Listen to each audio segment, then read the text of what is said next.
Renungan Pagi menjadi Putra dan Putri Allah oleh Ellen G. White, 3 November 2021. Mari kita berdoa. Bapa kami yang di sorga, Allah pencipta langit dan bumi, laut dan segala isinya, Allah yang maha besar, satu-satunya Allah yang benar, yang kami sembah selalu melalui anak-Mu yang tunggal, Yesus Kristus. Terpujilah Yesus, anak Allah yang maha tinggi, yang adalah anak domba yang menghapus dosa dunia ini.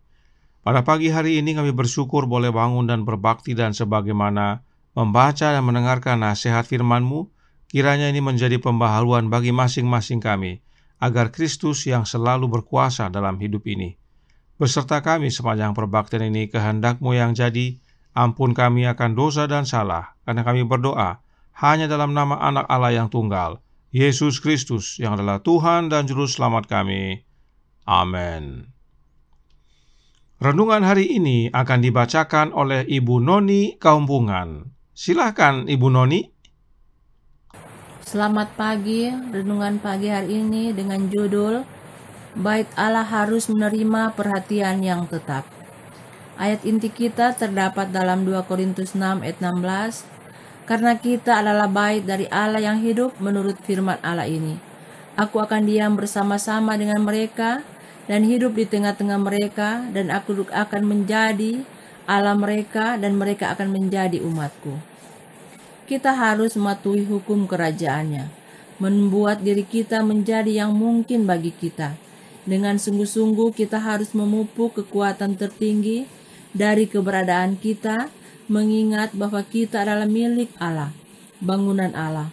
Kita dituntut untuk meningkat setiap hari, bahkan di dunia yang penuh dosa dan kesedihan ini. Kita dapat dengan sungguh-sungguh, dengan upaya yang gigih, naik ke kebergunaan spiritual yang tertinggi. Kita harus menyenangkan Tuhan.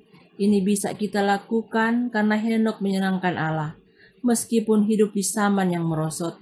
Dan ada Henokh di zaman kita sekarang ini. Tubuh manusia, bangunan Tuhan, bait sucinya, membutuhkan penelayanan yang dekat. Berjaga-jaga dan waspada. Bersama dengan Daud kita dapat berseru, "Kejadianku dahsyat dan ajaib. Ajaib apa yang kau buat? Apa yang dikerjakan Allah harus dipelihara, agar dapat diungkapkan kepada alam semesta dan kepada mereka yang murtad bahwa pria dan wanita adalah bait suci Allah yang hidup." Kesempurnaan watak yang dituntut Allah adalah membuat segala aspek kehidupan sebagai bait suci untuk berdiamnya Roh Kudus. Tuhan membutuhkan pelayanan dari seluruh mesin manusia.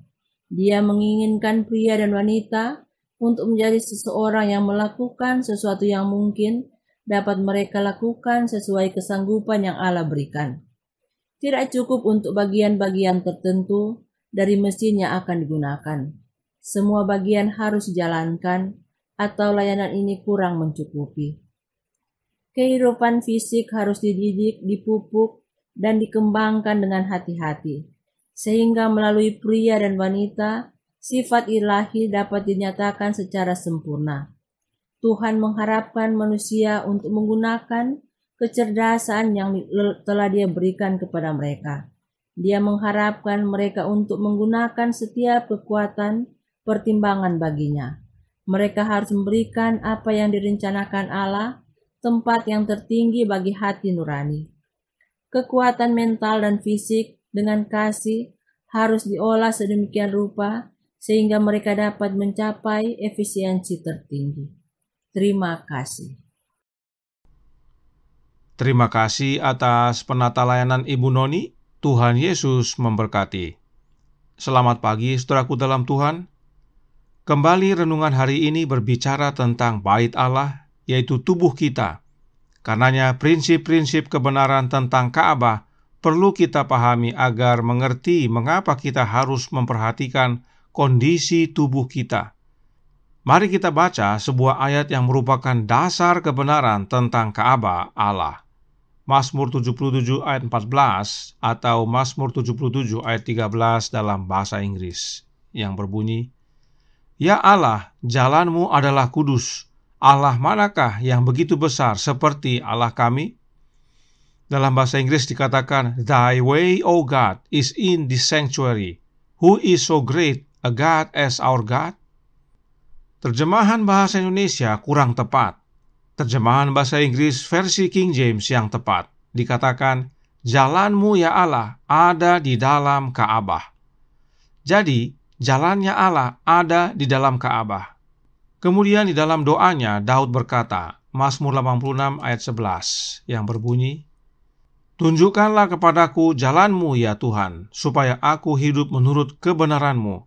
Bulatkanlah hatiku untuk takut akan namamu. Jalan Tuhan itu ada hubungannya dengan kebenaran.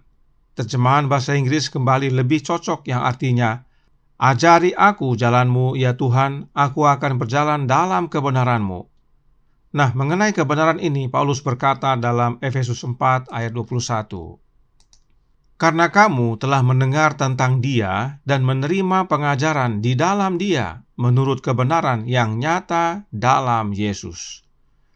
Kebenaran itu ada di dalam Yesus. Maka jalan Tuhan yang Daud maksudkan serta yang Asaf nyatakan adalah Yesus Kristus. Dan memang Yesuslah jalan dan kebenaran dan hidup. Yohanes 14 ayat 6. Karenanya, saat berbicara tentang Ka'bah, kita harus ingat bahwa Ka'bah itu adalah jalan Tuhan, dan jalan Tuhan itu adalah Yesus Kristus. Itu sebabnya Roh Nubuat berkata dalam Christian Temperance and Bible Hygiene halaman 150 paragraf 4 yang berbunyi, Kristus akan tinggal di dalam hati. Bait Allah akan menjadi kudus. Tubuh Anda, kata Sang Rasul, adalah bait Roh Kudus. Allah tidak menuntut anak-anaknya untuk menyangkal diri mereka sendiri karena cedera kekuatan fisik. Dia mengharuskan mereka untuk mematuhi hukum alam untuk menjaga kesehatan fisik. Berdasarkan kutipan ini, maka jelas bahwa tubuh kita adalah bait Allah dan karenanya Kristuslah yang akan tinggal di dalam hati kita.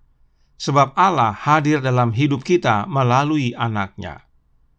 Roh Nubuat melanjutkan dalam The Upward Look halaman 95 paragraf 6 yang berbunyi, Allah di dalam Kristus selalu dekat dengan kita. Ya, hampir semua orang yang berseru kepadanya dalam kesederhanaan dan ketulusan menyadari kebutuhan besar mereka akan hikmat yang turun dari atas. Itulah sebabnya Yesus disebut Immanuel, Allah beserta kita. Sebab Allah dalam Kristus selalu dekat dengan kita. Allah hadir melalui kehadiran Kristus dalam hidup kita. Artinya, kita disebut Ka'bah Allah atau bait suci Allah bukan semata-mata karena diri kita saja, tetapi karena Yesus hadir dalam hidup kita.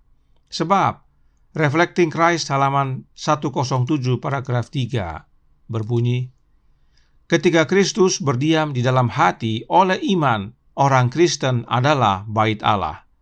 Kristus tidak tinggal di dalam hati orang berdosa, tetapi di dalam hati Dia yang peka terhadap pengaruh sorga.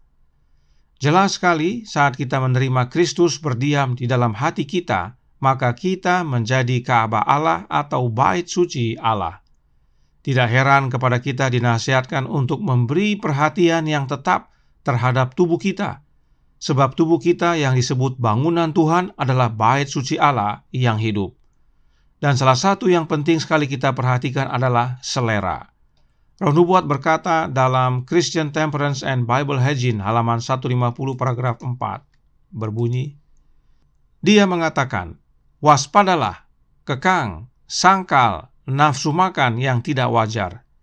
Jika kita menciptakan nafsu makan yang menyimpang, kita melanggar hukum keberadaan kita dan memikul tanggung jawab menyalahgunakan tubuh kita dan membawa penyakit pada diri kita sendiri. Selera yang menyimpang dapat mengakibatkan penyakit pada tubuh kita dan karenanya bait suci Allah menjadi rusak. Bahkan masih dalam buku yang sama dan bab yang sama dikatakan, Christian Temperance and Bible Hygiene halaman 152 paragraf 3. Pemanjaan selera makan yang penuh hawa nafsu berperang melawan jiwa. Itu adalah penghalang konstan untuk kemajuan kerohanian. Itulah sebabnya perlu adanya reformasi kesehatan agar kita menjadi anak-anak Allah yang sehat tubuhnya, dan dengan tubuh kita yang sehat, maka pikiran kita pun sehat. Roh Nubuat menekankan akan hal ini dalam suratnya nomor 4 tahun 1902 paragraf 5 yang berbunyi, tubuh yang sehat diperlukan untuk pikiran yang sehat. Lakukan bagian Anda yang telah Tuhan berikan kepada Anda untuk memelihara hukum kehidupan dan kesehatan. Kristus adalah hidup kita, sama seperti di dalam tubuh hidup ada dalam darah. Kristus yang tinggal dalam jiwa adalah darah kehidupan jiwa. Saudaraku dalam Tuhan, tubuh kita sehat, maka kita menjadi tempat kediaman Allah di dalam Yesus. Sebab Yesuslah yang tinggal di dalam kita, dan oleh kehadirannya Allah beserta kita. Nah, dengan menerima Kristus dalam hidup kita, maka itulah kehidupan kerohanian kita. Kerohanian kita menjadi sehat.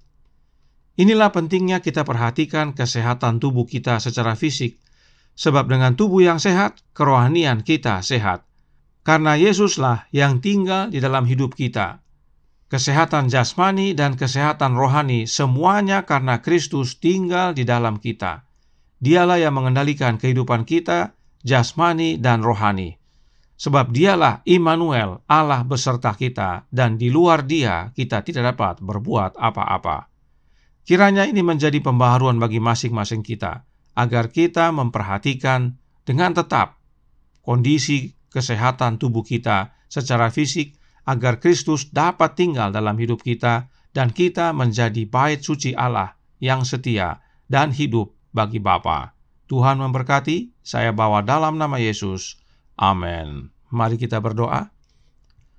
Bapa kami yang di sorga, Allah pencipta langit dan bumi, laut dan segala isinya, Allah yang maha besar, maha kuasa, sumber segalanya, yang kami sembah selalu melalui anak-Mu yang tunggal, Yesus Kristus. Terima kasih atas nasihat penting bagi kami, bahwa masing-masing kami menjadi bait Allah, bukan semata-mata karena diri kami adalah anak Allah, ciptaan Allah, tetapi oleh karena Kristus tinggal dalam hidup kami. Sebab dengan kehadiran Kristus dalam hidup ini, maka Allah beserta kami, dan itulah Ka'bah. Karenanya tolong kami ya Bapa, curahkan roh anak-Mu dalam hati ini, berkuasalah dalam hidup ini ya Yesus, agar kami menjadi bait Allah, tempat kediaman Allah dalam roh. Beserta kami sepanjang hari ini, kehendak-Mu yang jadi, ampun kami akan dosa dan salah, karena kami berdoa hanya dalam nama anak Allah yang tunggal, Yesus Kristus, yang adalah Tuhan dan Juru Selamat kami. Amin.